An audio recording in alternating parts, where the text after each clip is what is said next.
Hello friend, तो आज की इस क्लास में हम लोग बहुत ही बेसिक से मैथ पढ़ने वाले हैं। तो आप लोग इस क्लास में बने रहिएगा। चलिए क्लास को स्टार्ट करते हैं। तो सबसे पहले हम जानते हैं जोड़ के बारे में। किसके बारे में? जोड़ के बारे में। तो जोड़ में सबसे पहले हम लोग तो बस इतना ही पढ़े हैं कि 4+5 बराबर होता है 9। यही हम पढ़े हैं और हम कुछ भी नहीं पढ़े हैं। तो हम आपको इसमें नया पढ़ाने वाले हैं। तो देखिएगा बस, आप अंत तक सिर्फ देखिएगा बस। तो नया क्या पढ़ाने वाले हैं कि एक जात सदैव जुटता है। एक जात सदैव जुटता है, और जात का मतलब प्लस एगो जात हो गया और माइनस एगो जात हो गया। जात का मतलब प्लस और माइनस। क्लियर है? तो आप लोग अंत तक देखिएगा, तभी पूरा आपको समझ में आएगा। प्लस जात और माइनस जात। क्लियर? इतना हुआ। लिखा है वहाँ, चाहे वह जात प्लस या माइनस हो। क्लियर? कोई दिक्कत? स्क्रीनशॉट लेना हो तो ले सकते हैं। फिर आगे देखिए, एक जात सदैव जुटता है। तो देखिए यहाँ प्लस है तो एक जात, और इधर कुछ नहीं रहता है तो प्लस छिपा होता है। इतना तो आप पढ़े ही होंगे बचपन में ही। कुछ नहीं रहता है तो प्लस छिपा हुआ रहता है। तो एक जात हो गया कि नहीं दोनों? तो दोनों को जोड़ देंगे और बड़ा वाला जात का चिन्ह देंगे, यानी कुछ नहीं देंगे तो प्लस रहेगा। क्लियर है? तो यहाँ भी वैसे ही है, -6, -6 और -5, यही है। तो देखिए यहाँ भी माइनस है और यहाँ भी माइनस है, तो एक ही जात है ना, तो इसको भी हम जोड़ देंगे। तो 11, 6, 5, 11, और कौन सा जात का है? तो माइनस का जात का है, तो माइनस का चिन्ह दे देंगे। क्लियर है? दोनों को जोड़कर, और जौन सा जात रहेगा दोनों तरफ वही जात का चिन्ह दे देना है। बस क्लियर इतना? यह इस पे आप ध्यान दीजिएगा। देखिए इस पे यह जात है माइनस का, तो दे दिए। बस क्लियर? कोई दिक्कत नहीं होनी चाहिए। तो आगे देखिए, आगे है 8, 9, 17। तो यह भी एक ही जाता है तो जोड़ देंगे 8 और 9, 17। फिर यह भी एक ही जाता है 8 और 7। यह भी माइनस का, यह भी माइनस का, तो दोनों को पहले जोड़ेंगे 15। और कौन सा जाता है? तो माइनस जाता है, तो माइनस दिखता है। और प्लस नहीं दिखाने की जरूरत है, लिख भी सकते हैं आप, नहीं भी लिख सकते हैं। क्लियर हुआ? कोई दिक्कत नहीं है इसमें। तो आपको जोड़ तो समझ में आ गया। और आगे देख लीजिए, आप 3 अंक वाला भी है तो यह भी बता दे रहे हैं। इसको भी कुछ नहीं करना है, एक जात जुटता है। जैसे यह देखिए, पहले यह देखिए, तो 8 और 9, 17 और 6, 23, 23 हो जाएगा। और कौन सा जात है? तीनों प्लस, इधर भी प्लस, ही भी प्लस, इधर भी ट्रिपल है, तो प्लस जात का है तो प्लस दे देंगे। कोई दिक्कत? और फिर उसी तरह ही यहाँ माइनस वाला में भी जोड़ना है। 9, 6, 15 हो जाएगा, 15, 4, 19 हो जाएगा, 19 हो जाएगा। और तीनों में कौन सा जाता है? तो माइनस, तो माइनस दे देना है। क्लियर हुआ? तो आपको इस क्वेश्चन का आंसर हमको कमेंट में कमेंट करना है कि क्या होगा। क्लियर? कोई दिक्कत? इसका भी आंसर आप भेज सकते हैं घर खुद से प्रैक्टिस के लिए। यह सब हम क्वेश्चन दे रहे हैं, आप कर लीजिएगा, स्क्रीनशॉट ले लीजिए। इसका भी स्क्रीनशॉट ले लीजिए। इसको भी वैसे ही बनाना है, 4 अंक का है। तो सबको जोड़ देंगे, एक जात है तो 16, 17, 33, 33, 12, 45 और 9, 54 हो जाएगा।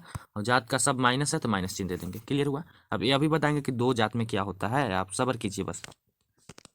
तो इसका भी आप भेज सकते हैं, प्रैक्टिस कर सकते हैं घर। अब देखिए, घटाव यानी सब्ट्रैक्शन, घटाव यानी सब्ट्रैक्शन।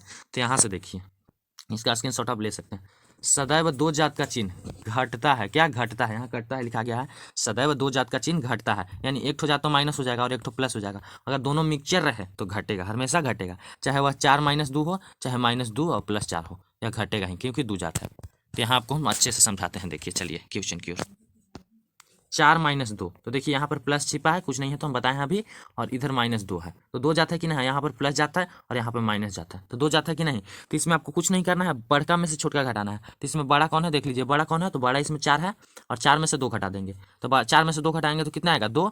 और बड़ा वाला का जाति कौन सा है? तो बड़ा वाला का जाति प्लस है, तो प्लस हम दे देंगे। बस प्लस लिख भी सकते हैं आप, नहीं भी लिख सकते हैं। इसका आंसर बस 2 हो जाएगा। क्या? बड़ा में से छोटा घटा के बड़ा वाला चिन्ह दे देना है। क्लियर हुआ? जैसे हम क्वेश्चन ये उठाते हैं, -23 और +18 यह उठाते हैं। तो हमको क्या करना है? सबसे पहले तो बड़ा देखना है, बड़ा कौन है? तो इसमें बड़ा 23 है, 23 है कि नहीं? और छोटा 18 है, तो बड़ा में से छोटा घटाएंगे तो 23 में से 18 घटाएंगे तो कितना आएगा? 5। और बड़ा वाला चिन्ह देना है, तो बड़ा वाला चिन्ह कौन सा है? माइनस का, तो माइनस का हम चिन्ह दे देंगे। क्लियर हुआ? कोई दिक्कत? इसमें भी कोई दिक्कत आपको नहीं होगा, तो -5 का आंसर दे देंगे। चलिए, तो अब आप प्रैक्टिस के लिए क्वेश्चन लिख लीजिए, 2 ठो एक प्रैक्टिस कर सकते हैं। तो गुना तो आपको पढ़ा दे रहे हैं, बस इतना तक लिखा है कि दो जात चाहे एक जात दोनों में गुना होता है। क्लियर? यानी प्लस माइनस या माइनस प्लस दोनों में गुना होता है। यह दो जात वाला हो गया, और माइनस या माइनस और प्लस दोनों में गुना होता है। क्लियर हुआ? देख लीजिए, यहाँ पहले लिखा है माइनस माइनस क्या होता है? तो माइनस माइनस जब भी गुना होता है तो प्लस होता है, और प्लस प्लस जब भी गुना होता है तो प्लस होता है। क्लियर है? यानी -4 और गुने -5 करेंगे तो सबसे पहले चिन्ह का गुना करेंगे। तो माइनस माइनस गुना होगा तो कहा है, यहाँ पर लिखा हुआ है कि माइनस माइनस गुना होगा तो प्लस हो जाएगा। और 4 5 करेंगे तो कितना आ जाएगा? 20। कितना आ जाएगा? 20। कितना आएगा? 20। क्लियर हुआ? पहले चिन्ह में गुना करना है। यहाँ पर आप एक तो और हम दे दे रहे हैं, -8 है और गुने -6 है। तो सबसे पहले हम आपको बोले कि चिन्ह में गुना कीजिए, तो माइनस माइनस प्लस हो जाएगा, और 8 छक 48। क्लियर हुआ? तो इसका क्वेश्चन हम और नहीं लिखे हैं, तो आप क्वेश्चन लिख सकते हैं प्रैक्टिस के लिए। -6 गुने -9, यह लिख लीजिए और इसका कमेंट में आंसर दीजिएगा। तो आज की इस क्लास के लिए बस इतना ही हम रहने देते हैं। अब मिलते हैं अगले क्लास के में। धन्यवाद। तो